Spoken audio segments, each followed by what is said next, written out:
तो नमस्ते, मेरा नाम है जुनाक ली और मैं हूं दक्षिण कोरिया का निवासी। हमारे चैनल कोरिया का लाला में आपका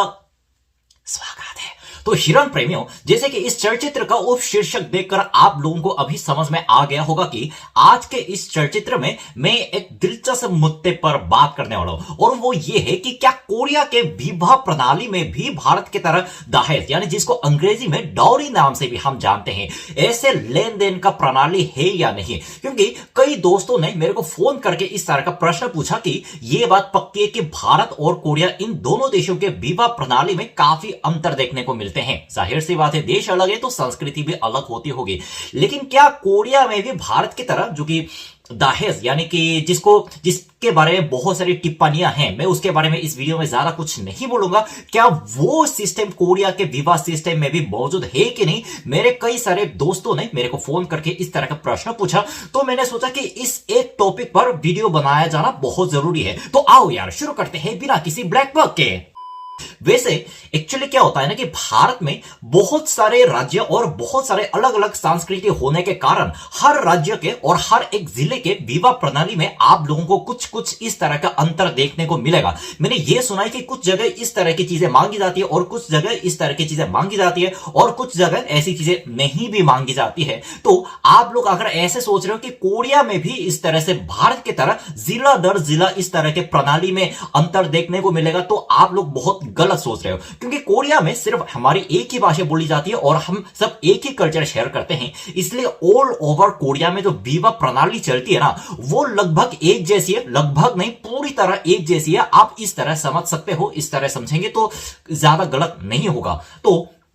यहां पे शादी के पहले लड़का और लड़की दोनों ज्यादातर लव मैरिज होते हैं, तो ज्यादातर मम्मी पापा लड़का लड़की दोनों को नहीं मिलाते। लड़का लड़की खुद एक दूसरे से प्यार करते हैं, खुद कपल बन जाते हैं, और फिर बाद में जाकर ये लोग अपने मम्मी पापा को, यानी कि अपने पेरेंट्स को एक दूसरे से मुलाकात करवाते हैं। उसके बाद शादी की बातें आगे बढ़ती है। तो यहां पे अगर जिसको हम डाउरी की बात करते हैं ना, डाउरी की बात की जाए तो ऐसा होता है कि पारंपरिक समाज के सोच के हिसाब से ज्यादातर ऐसी सोच हमारे देश में बहुत प्रवृत्ति है, यानी कि हमारे देश में इस तरह की सोच बहुत ज्यादा चलती है कि घर जो होता है जिसमें लड़के लड़की दोनों रहेंगे, घर लड़की की तरफ से यानी दुल्हन की तरफ से मिलना चाहिए, और घर के अंदर जो फर्नीचर और उसके जैसे कई सारे सामान घर के अंदर रखे जाएंगे वो लड़की की तरफ से होना चाहिए। यानी कि मैंने कई बार यह देखा है कि कुछ कुछ जगह पे दहेज के रूप में पैसे मांगे जाते हैं, नकद गहने वगैरह मांगे जाते हैं। ऐसे कल्चर हमारे देश में देखने को नहीं मिलता, लेकिन यह सोच हमारे देश में बहुत ज्यादा प्रचलित है कि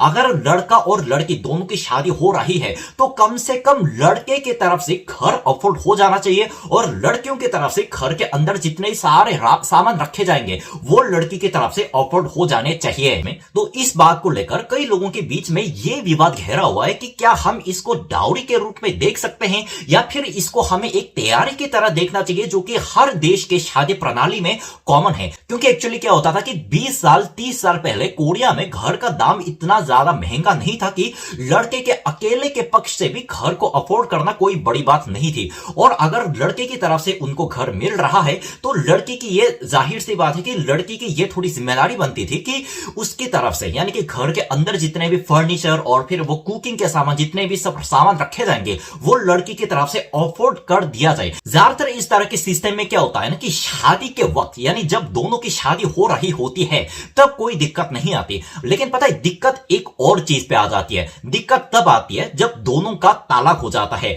आजकल कोरिया के समाज में जिस संख्या में, यानी जिस प्रतिशत में नए जोड़ियों के तालाक हो रहा है, ज्यादातर प्रॉब्लम उसी समय निकल जाता है कि क्योंकि तालाक के टाइम पे अदालत की तरफ से उनको अपनी संपत्ति का, यानी कि पति पत्नियों को अपनी संपत्ति का वो बंटवारा करना होता है। और ज्यादातर जो मुद्दा होता है ना, ज्यादातर जो कोरिया में इसको लेकर लड़ाई है, ज्यादातर अदालत में आपको देखने को मिलेगी। पति पक्ष ये कहते हुए नजर आएगा कि अरे मैंने शादी के टाइम पे मैंने अपने नाम से घर दिया और फिर उसके साथ साथ मैंने अपने घर को कितने पैसे दिए और मैं तुमको एक फूटी कोड़ी नहीं दे सकता। और फिर पत्नी भी बोलती है कि अरे ये घर खरीदने में सिर्फ तुम्हारा हाथ नहीं है, मैंने भी तुम्हारे घर खरीदने में कुछ तरह से पैसे जुटाए हैं और तुम बोल रहे हो कि सिर्फ घर पे तुम्हारा हक है, हम ये बात हरगिज नहीं होने दे सकते। ज्यादातर तलाक के समय में जो कोर्ट के लेकर जो लड़ाई चलती है ना, ज्यादातर इस बात के यानी कि संपत्ति के बंटवारे को लेकर चलता है कि शादी के वक्त यानी कि शादी के वक्त जो पति पत्नी दोनों के नाम पर जो प्रॉपर्टी बनी है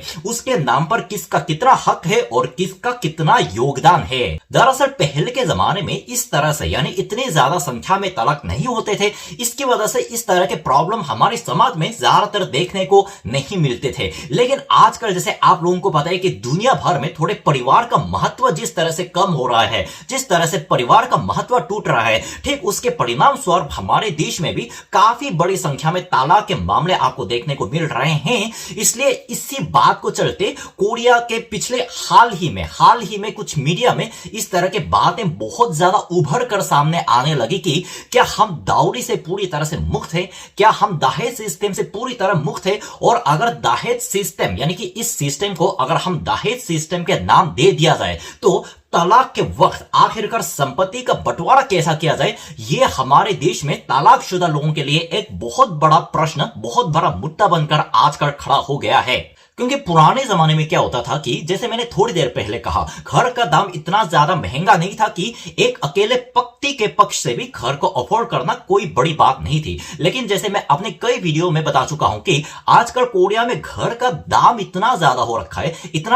रखा है कि अगर पति बहुत ही ज्यादा अमीर ना हो यानी कि एक नॉर्मल क्लास फैमिली से बिलोंग करता हो तो उसके अकेले के पक्ष से घर लेना यह लगभग असंभव हो गया है। तो ज्यादातर लोग क्या करते हैं कि पति पत्नी जब एक साथ होने का वादा करते हैं तो दोनों के पैसों से ज्यादातर घर खरीद लेते हैं, और जब दोनों के पैसे जुटाने के बाद भी घर खरीदने के पूरे पैसे नहीं बनते तो क्या करते हैं, या तो बैंक से लोन लेते हैं या तो फिर अपने आसपास के रिश्तेदारों से कुछ पैसे लेकर घर लेते हैं। लेकिन जब अलग होने की बारी आ जाती है तो ये सारी बातें यानी कि शादी के समय जिस तरह संपत्ति का बंटवारा हुआ था, जिस प्रतिशत में पति ने पैसे लगाया और जिस प्रतिशत में पत्नी ने पैसे लगाए हर एक चीजों के लिए, ये सारी बातें प्रॉब्लम बनकर उनके सामने आ जाती है। और आप लोग भी जानते हो कि अदालत में कई तरह के फैसले होते हैं। कई बार पति के पक्ष में फैसला लिया जाता है और कई बार पत्नी के पक्ष में फैसला लिया जाता है, और कई बार ऐसा होता है कि 100% पति को 100% संपत्ति को इस तरह से बांटा जाता है और फिर उसमें से